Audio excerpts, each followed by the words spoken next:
I also thank Secretary General for his valuable briefing and thoughtful remarks. The Secretary General's voice has always been of wisdom and compassion in Palestine and beyond. To promote peace and alleviate human sufferings, we salute this dedication and devotion, Mr. Secretary General. Mr. President, we meet today in the shadow of a profound and deeply troubling tragedy. The Palestinian people are enduring unimaginable suffering, an unbearable daily toll of human lives, the destruction of homes and neighborhoods, and the obliteration of essential infrastructure. Hospitals, schools, and markets lie in ruins. Roads and utilities have been shattered. The very fabric of society has torn apart. Over 64,000 lives have been lost, and over 100,000 have been injured. These are not mere statistics. They were grieving mothers, anguished fathers, suffering children, and revered elders. The devastation is immense. The grief is immeasurable. The world must not remain silent. The humanitarian situation in Gaza has reached catastrophic proportions. Starvation grips the population, and famine has taken hold. According to the latest Integrated Food Security Phase Classification (IPC) analysis, famine is now a reality in Gaza City, putting over 500,000 people at grave risk.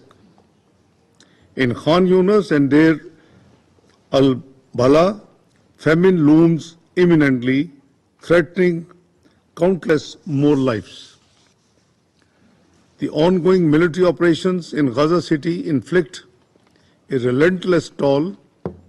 Dozens of Palestinians are killed each day, entire families displaced, and communities torn apart. Already, 300,000 people have been uprooted, and nearly 1 million face imminent displacement. The roar of fighter jets, the plumes of smoke from tank fire, and the collapse of buildings.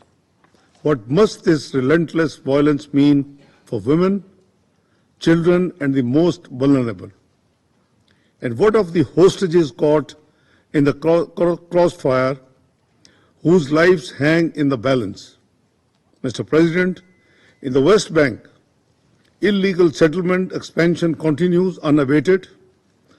The latest E1 plan is grave violation of international law and relevant UN resolutions, as well as a stark manifestation of settler colonialism in the 21st century, a blow to the two-state solution. Mr. President, the time for action is upon us. Pakistan calls for the following urgent and concrete measures.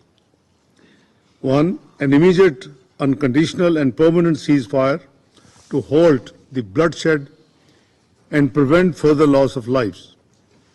2. Full unhindered humanitarian access to Gaza and the immediate lifting of the blockade to allow life-saving aid to reach those who are in need. 3. A categoric end to any forced displacement of Palestinians from their lands, while upholding the right of return for refugees in accordance with the international law and establishing an international protection mechanism.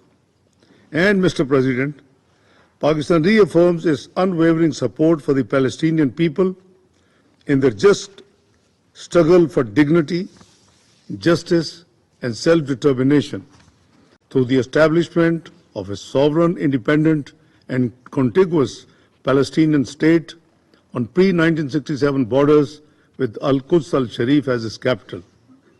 Pakistan welcomes the two-state solution conference chaired by France and Saudi Arabia.